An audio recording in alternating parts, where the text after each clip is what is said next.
Hey everyone, I'm Matt Reiners coming to you from a lobby in downtown Chicago, and I've been doing a lot of reflection. And one of the things that I was thinking about was how, over the past, 4 years, we've learned a lot about dementia and how that affects a person. So I've been reflecting back on a chat that I had with my good friend Mike Belleville before the pandemic in, fall of 2019.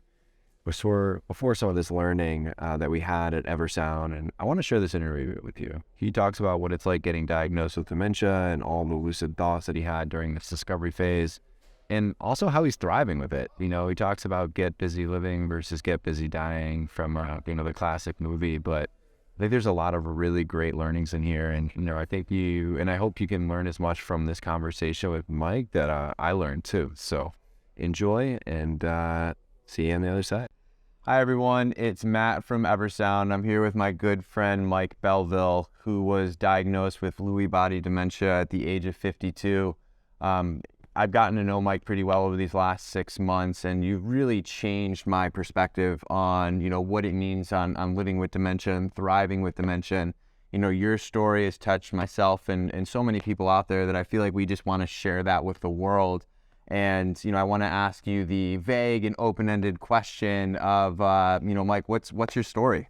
Well, thanks first of all for having me here, and I'm flattered that you feel that way. Basically, my story started before I was 52. My background is in telecommunications, working for a really, really large company. And I was one of the senior guys in my group. I was actually one of two trainers training new hires coming in. And I could multitask with the best of them.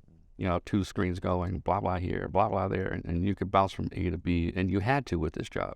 You had to. Very critical thinking. Really, very small room for mistakes. I mean, you could take down big corporations. They kind of frown on that. So don't want that happening. So, but anyways, I only say that to lead into what was starting to happen at work was my job performance started to go down, and I was having a harder and harder time multitasking and getting through my schedule and getting through things that I used to be able to do like nothing. Things I could do in seconds or minutes were taking me longer and longer to do. And I actually found myself on a few occasions going to people I had trained, asking them on how to do something. So that was a little eye-opening, and it kind of became a joke at work because, believe it or not, I was one of the oldest guys in my group. So like, oh, Mike's middle-aged, he's in, all that kind of stuff. But we didn't think anything of it. And ironically, my symptoms, you look back now, but my symptoms were really showing up at work more than they were at home. So we really didn't think a whole lot of it until my personality started changing with it. And so I was so stressed from working and exhausted, brain exhausted by the time I got home that, I could snap like nothing. And that wasn't me. That's not the person I was. Yeah. And it started to get worse and worse and worse. So, but everybody, and this, of course, occurs over a period of time. And we actually started seeing a neurologist about it. And like what I'm finding out now, is the typical response from most doctors is, oh, it's stress. You're stressed out, so you need to, blah, blah, blah. The catch-all. Yeah, exactly. And actually, if I remember right, he actually put me on a medication. And then he says, well, you need to go see the psychiatrist or a psychologist. So we did that. And again, things aren't getting better. Yeah. Then he says, well, maybe it's Lyme disease. So we go get tested for Lyme disease, not Lyme disease. Now, keeping in mind, all this stuff takes time. Right. But everybody has an aha moment. What I like to think they do. People that get this diagnosis. And I had mentioned, getting home and not having much energy, or, my I call it going 0 to 60. You know, you hit a light switch and I'm gone. Yeah. And there was one night that, as married couples do, Cheryl and I got into a disagreement. But what made this one different was the next morning I woke up and had no recollection of the conversation. And so what ended up happening is I woke up getting the cold shoulder from Cheryl, and I was like, what is your problem? Which ticked her off even more. Yeah. Because she thought I was just trying to blow it off. So when she thought I was sincere about it, and she started telling me some of the things we talked about and some of the things I said to her, things I would never dream of saying. I'll be honest with you, I had tears coming down my cheek because I was like, I don't remember. I was scared. I was like, I don't remember this, and I can't believe I would have said those things. So that, again, prompted another call to the neurologist, and we told us, listen, this isn't stress. This isn't whatever you think it is. There's something else going on. So that's when he started really looking at, without us knowing it, potentially, some type of dementia. Yeah. Or something in the brain, I should say. Okay. So that led to more tests. Yeah. Spinal taps and MRIs and PET scans and neuropsychological exams, and until ultimately, for whatever time frame it took a while, he sat us down in the office and said, well, everything points to, at that time, he told me it was younger onset Alzheimer's. So that's when I was 52. Wow. So, and how did life change? It changed dramatically. At the time we got the diagnosis, I was actually out of work on short-term disability because I couldn't do my job. Mm-hmm. But I told Cheryl, and I told my doctor, I says, I want to go back to work. I want to work for as long as I can. Because the first thing that popped in my mind is I need to do whatever I need to do to provide for Cheryl, for the future. So I went back to work, but that's all I did. I worked, I came home, I slept. It took so much out of me just to get through the day. I had nothing left when I got home. I pulled out of pretty much all the activities I was involved with. I was vice chair of my school committee in the town I lived in. I was on our town's capital improvement committee. I was on our town's, the treasurer of our town's Democratic committee. So I was involved. Yeah. And raising 3 kids. Well, by then the girls were gone. Our youngest son was still home. He was, I think he was just going into high school. Okay. But, I wanted to do what I thought I had to do. And for the first 5 or 6 months, I went into a really deep depression. Yeah. I was depressed to begin with, but I went into a real deep depression. And it wasn't until Cheryl started playing Dr. Google, she started looking up things on the internet because, she was like, we're not going to keep doing this. Yeah. And she said, enough is enough. But she probably said it differently, but yeah, we'll stick with that. But but she found our local Alzheimer's Association chapter here in at the time they were in Watertown. Called them up. That led to a care consultation. That led to me going to support groups where I got to meet other people living with the same diagnosis. Yeah. As well as some of their education programs and training programs and things that they had. And it changed my life. Yeah. It really, really did. It made me realize that I wasn't alone. It helped, just sitting in the room for the first time, listening to everybody talk and listening to the struggles they were going through. I was like, I'm not going crazy, because I really thought I was going crazy. Mm-hmm. But you develop such a bond and camaraderie with the people you meet. It's hard to explain. Yeah. But I left that room that day knowing I wasn't alone. That was the most important thing. But from doing that and the other things that the association had, it made me realize that I can still be the person I was before the diagnosis. I can still learn new things. I can try to, do some of the things I used to do. It just may take me longer to do them. But the most important thing I learned is that I have a voice. I still have a voice. Yeah. And hopefully for as long as I can, I plan on using it to try to help other people, hopefully to avoid going through what I went through. That's awesome. And I know, you talked about the association. Are there any other groups that you've been involved with? Oh, yeah, absolutely. Yeah. The one group that I'm heavily involved with right now is called Dementia Action Alliance. Yeah. And I tell people the Alzheimer's Association saved my life. Okay. Obviously not in a literal sense, but they really saved me of who I was at that time. But I also tell people DAA are the ones who gave me purpose back in my life. They're the ones who gave me something to be engaged in and something to do. I knew at the time I wanted to do something. Like I said, I used to volunteer a lot before, but I didn't know what to plug into. I didn't know what it was I wanted to do. And through DAA, it's been a ride, and a darn good ride. I mean, the thing that's amazing about DAA is that everything they do is centered on a person living with dementia, any form of dementia.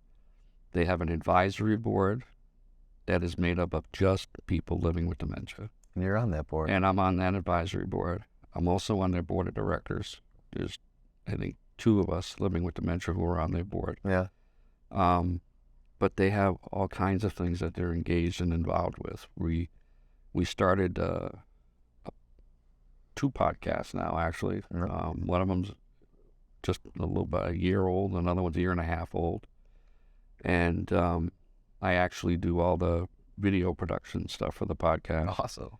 So at the end, again, I always loved doing those kinds of things, but I really didn't know how. So I said, well, let's give it a whirl. So I got Final Cut Pro and just started doing it and learn as I go along. And what I've learned to do is I have certain things saved on Google. Okay. Because from week to week or show to show, I'm like, how did I do that? So right back to Google and just, okay, this is how you do it step by step. So, okay, you can follow a recipe. Yeah. It's like cooking. Yeah. You know what I'm saying? I never cooked before either, but now I cook at home. I can't use a stove with shells at home for obvious reasons. But it's like following a recipe. So it's just, I go to Google or I'll Google, how do I do this? Yeah. And again, something that might take somebody else 10 minutes to do might take me an hour or 2 hours. And I may have to stop and take a break just because my brain can't, stay focused that long. Yeah. But I don't let it stop me from not doing it or getting it done. I'm under, for the most part, it's not like I'm under a time crunch where, you got to get this ready out and, no, I give myself plenty of time to do it and get it done. But that's just some of the things they do. They have all these different groups and committees. I'm on their technology committee, of course. I just got invited to be on their arts group committee. You're an avid photographer, right? I love photography. Yeah. Love photography. What other groups do they have? They have a optimizing well-being committee. And again, every single one of these committees are made up of people, not just people. Most of them, they definitely all have people living with dementia on them, but also people who volunteer their time from the outside who may specialize in that particular area. Yeah. So you're engaging with people all the time. They have what they call a speakers bureau. So if a particular organization is looking to have a person living with dementia speaking for them, they'll coordinate that whole thing. They have another thing they call on the mark, where if a company might be looking to do some research or something or product development that they want to get involved with in the area of dementia, they'll contact DAA, and DAA will say, yep, well, I've got this person and this person. And we do everything remotely online. It's all done through Zoom. Okay. So we'll actually get together and work with particular companies. I just worked with one, that for a product that just got released recently. that was really a lot of fun to do.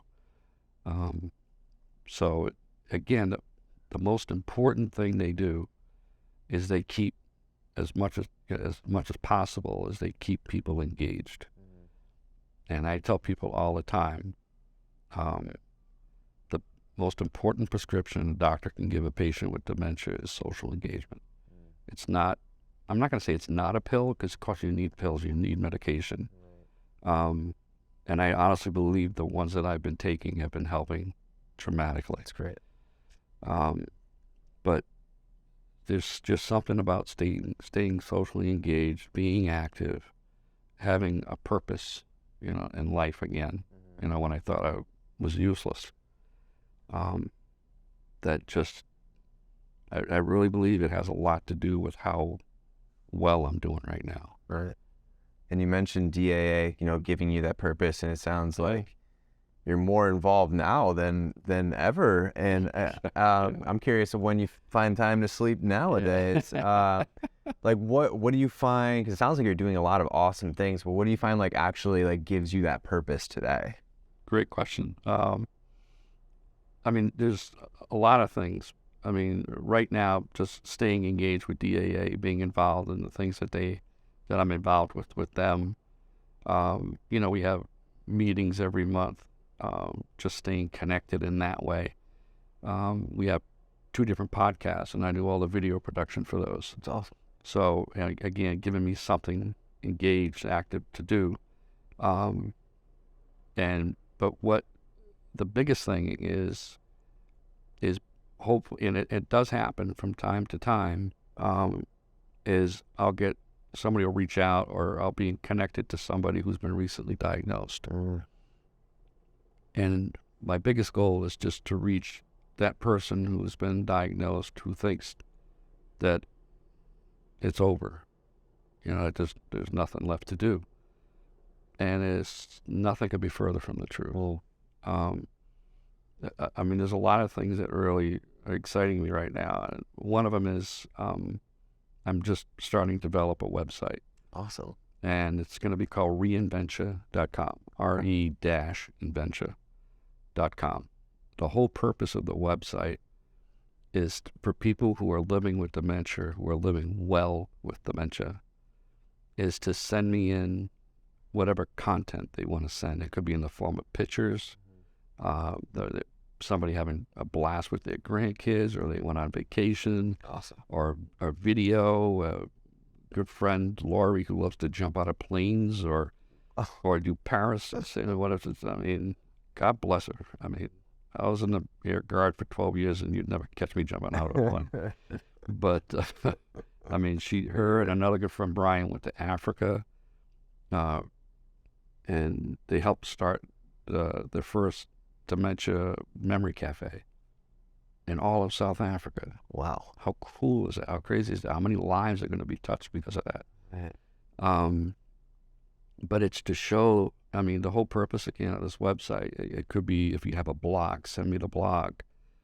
But the other really cool part I'm hoping for is that I'm creating a mentoring page, so that for someone who's been diagnosed, who always wanted to learn how to be photography or gardening or even cooking, my hope is to be able to connect them with somebody who can mentor them. I love it. On that particular hobby or topic, whatever it is.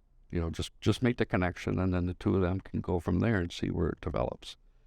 But again, because social engagement is so important, I've learned just in the last year that I love to paint. So I've been doing watercolor paintings for the last year. I always hand them out as gifts to people. It started off doing one for my granddaughter. She loved it. It was her 8th birthday. Okay. My daughter told me she loves giraffes. I could always draw, but painting always intimidated the heck out of me. But I said, the heck with it, I'm going to paint one for her. And it came out pretty cool. Well, what I learned was that you can't paint something for one grandchild without painting something for all the other ones. So that's how the whole thing started. And and then I would post them on Facebook. And I started getting requests from people. Can you paint my cat? Can you paint my dog? Can you paint? So literally, I've been painting things for and I love doing it for a couple of reasons. One is I do get a lot of agitation and anxiety, especially in the afternoon for some reason, or early evening.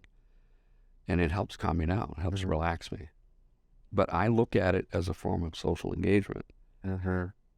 Even though I'm by myself working on it, and there's times where I'm working on a painting, and the thing with this disease is there's times where you just lose all track of time. You know, you don't even know what happened in the morning or what happened an hour ago. But the cool part about this is that happens, but I can look at a painting and see that I did something. So I may not remember how long ago I started it or how long I've been working on it, but I know I did something. Yeah. But just being able to give a person that, a gift, from me to say, here's something for you, that excites me. It's awesome. But the biggest thing I'm excited about is technology. Okay. And where technology is what I believe is starting to do and go towards in the way of helping people living with dementia, and hopefully having a little part in, being involved in that. Yeah. Yeah. Where do you see technology playing a role in terms of like improving quality of care? Or, where do you see that going? My personal goal for me is in the home. Okay. I see it being involved with smart home technology. Okay. And the whole goal or the whole purpose of that is to have the person living with dementia maintain their independence and stay in their home for as long as possible. At some point, not everybody, but at some point, the majority of people sadly have to transition to some type of long-term community. Yeah. And that's inevitable. But what if you could delay that by 6 months or a year or even longer? And you're giving that person, everybody that's home, you know what I'm saying? Where are you going to be the most comfortable? Where you're going to be have your most sense of calm is where you live. So I really see smart home technology in a number of different ways of being utilized that can help do that. And I got these really weird, crazy ideas, but we'll save those. We don't want to give those out. I won't give those out. We don't want no one stealing them. Exactly. But I really, really see that as being a major tool for that purpose. Yeah. Yeah. And not even talking about the financial savings. The longer someone has to stay out of a memory community, because they're crazy expensive, So that I get, and that's really is what's given me more purpose now than ever before. Yeah, makes a lot of sense. And I've visited dozens, if not hundreds, of communities catering to those living with dementia, and I would love for you to share any thoughts you would have on these communities that are providing this level of care. Like, what should they be thinking about? What should they be investing in to provide that person-centered approach and really go above and beyond to make sure those people are comfortable? That's awesome. I'll start off with this, and shame on me for not having done it yet, but my goal, or what I'm going to do, is I'm going to make a video of myself, of who I am today, right now. And it's not going to be a life story kind of a thing. It's going to be, my name's Mike. Here's who I am. Basically, I want people to get to know me, my personality, my quirks, my likes, my dislikes, things that you can do to motivate me, things you can do to redirect me if I'm having a moment. And the reason I want to do that is because wherever I do end up going, it's going to be mandatory for every single person who I come in contact with, from the director of wherever that is to the janitor of wherever it is. They have to watch that video because I want them to know who I am. Because at some point during this process, sadly, you do lose the ability to communicate. But I tell people all the time, I'm learning to adapt myself to this disease every single day. I really don't believe that stops further down the line. Yeah. I think even, to the point where if I can't verbally communicate with you, I may still be trying to communicate with you. So I jokingly tell people, if I'm agitated or whatever, if something happens down the line, it's that person's job who's taking care of me to put their Inspector Gadget hat on and figure out what's bothering Mike, and not have to rely on, giving me something to either pacify me, to shut me up, or give me a medication to shut me up, or God forbid, put me in restraints. There are so many ways that are being looked at right now that are proven effective ways to help people. And it could be something as silly as I didn't want the window open. You know what I mean? So I'm not sure if I'm answering your question, but it's really for the person who's caring for us to look at us as a person. Give us the same dignity and respect that you would anybody else. Love it. And just, I may not be able to talk to you or communicate the way I would before, but get to know me, and you'll learn, hopefully, whatever it is that's bothering me, that you can help me, because that's what I'm there for. I'm not there for you to help me, but yeah, I don't know if I'm explaining it right, but No, it makes perfect sense to me. I think if, I'll just carry a picture of Cheryl in my pocket for you whenever. there you go. Yeah. That's awesome. I love that. Absolutely. Is there any stigmas you've seen in society where, you would like to, some person that hasn't ever talked to someone or became friends with someone living with dementia, like anything you would want to share with them? Yes, and thank you for bringing that up.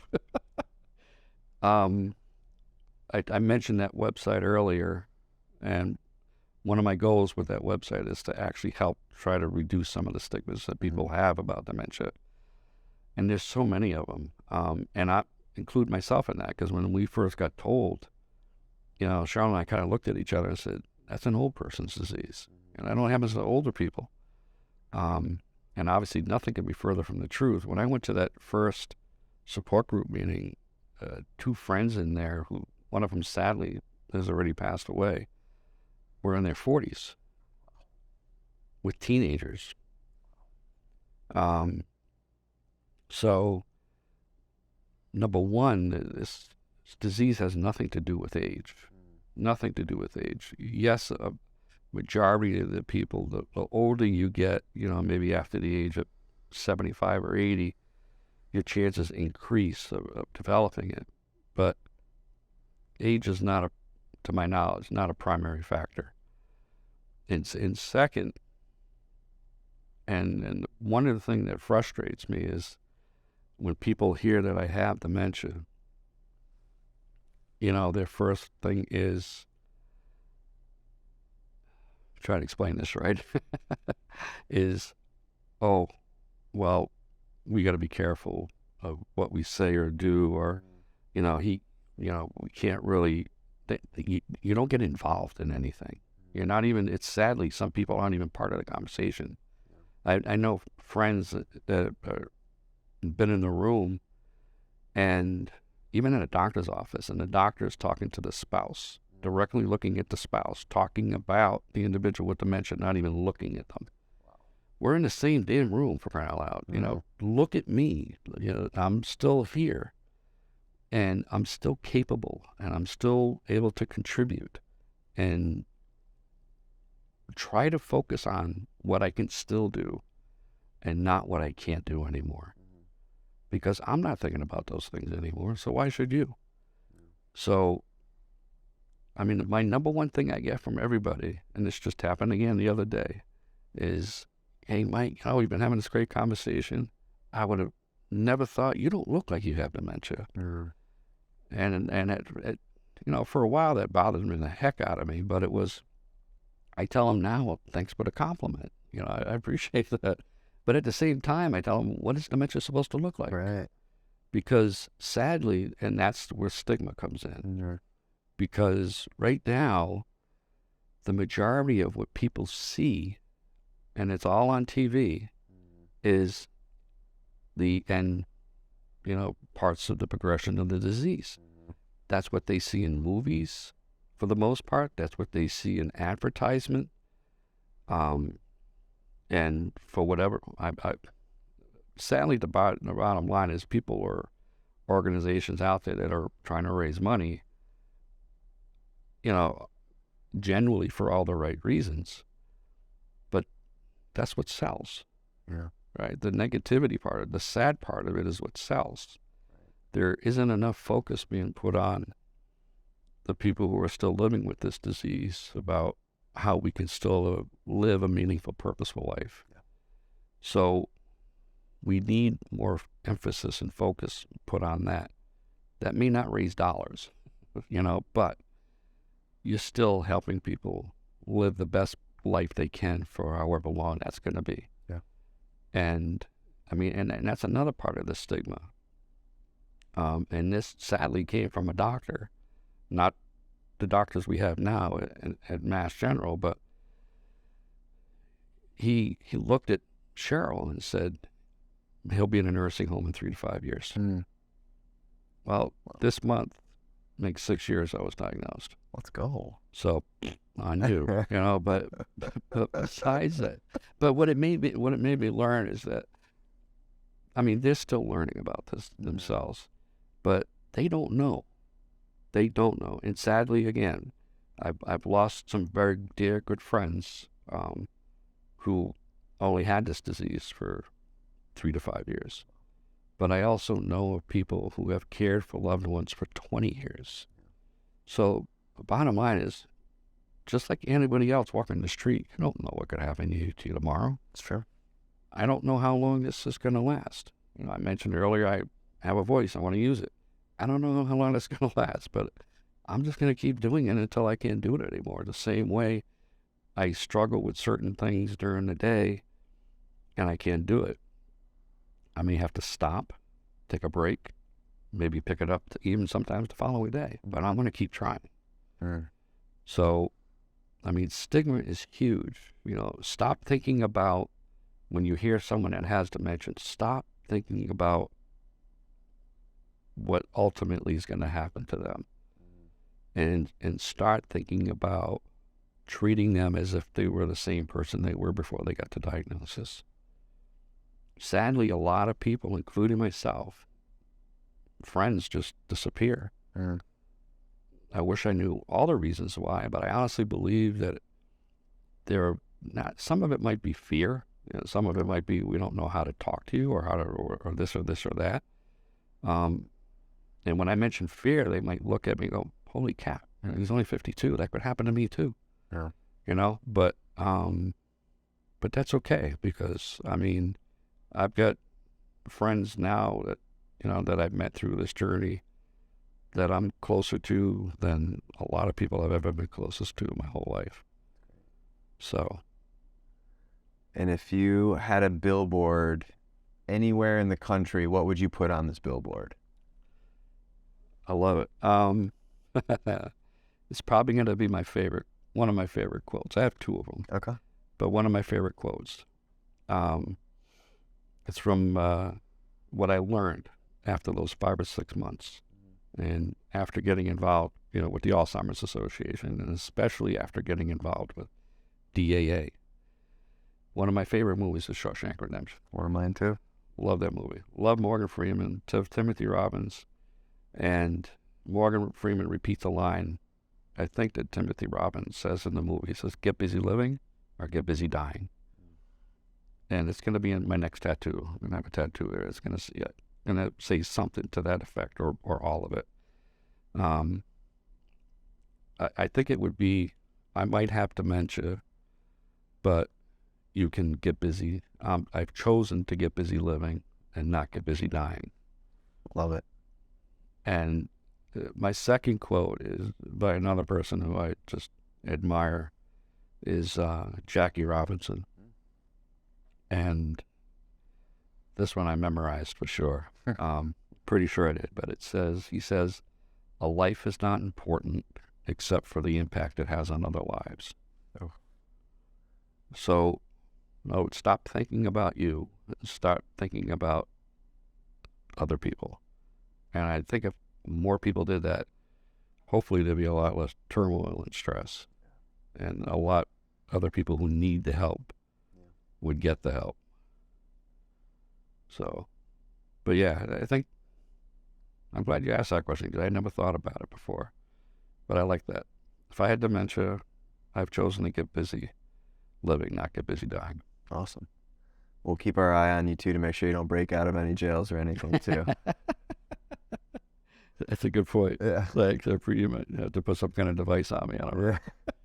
The home devices. The home devices, exactly. Who knows? Who knows? Well, we want to thank you for your time today. Again, my name is Matt, here with my friend Mike Belleville, who's truly changing the perception of living and thriving with dementia. And I want to thank you so much for your time here today. And, we'll see you next time.